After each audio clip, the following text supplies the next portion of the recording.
O yung palayan, walang bunga. Ganda ng palayan.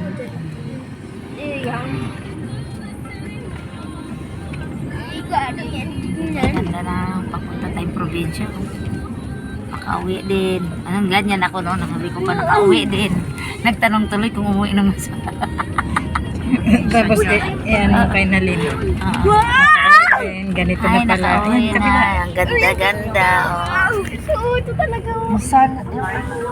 Yung araw, nagkukulay green. Wag kang tititig sa araw. Para sakit sa mata. Ganda ng ano.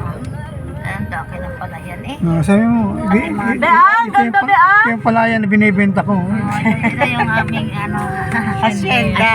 Ano pa po? ang darating pang panahon. Sana all may asyenda. Ang laki. Diba? Tapos, Ganda ng view na pag umuwi ka ng hacienda, tapos province. maraming kabayo. Pag rancho. probinsya ang Ayun, ang kabayo. Yun, mga Kabayo. ay naiwan sa bahay nila. Ayun. Yun, ang dami kong baka. Ibinibenta na po yan. Lahat ng baka na yan. Daanan ko. po yung may-ari. Binibenta na po yung baka na yan. Lahat ng baka. Uy, ang ganda na pala talaga dito. Naglusutan na pala dito ang ano. Tama na. Yan na. Ito po yung mga baka. Yan, ang ganda.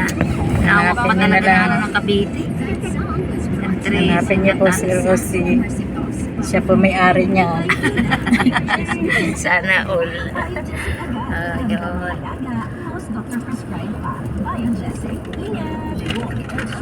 Oo, dahan lang. May mga kasalubong sa eskinita papuntang probinsya. Hindi mo. Ayan o. Fish pan. Wow, oh, Yan po fish pan namin. Asin yan, asin. Asin na yan. Hindi. Oo, asin yan. Ano asin yun? Ano yan? Dagat? May rasa. Hindi naman yan dagat eh. Ano yun pala yan eh.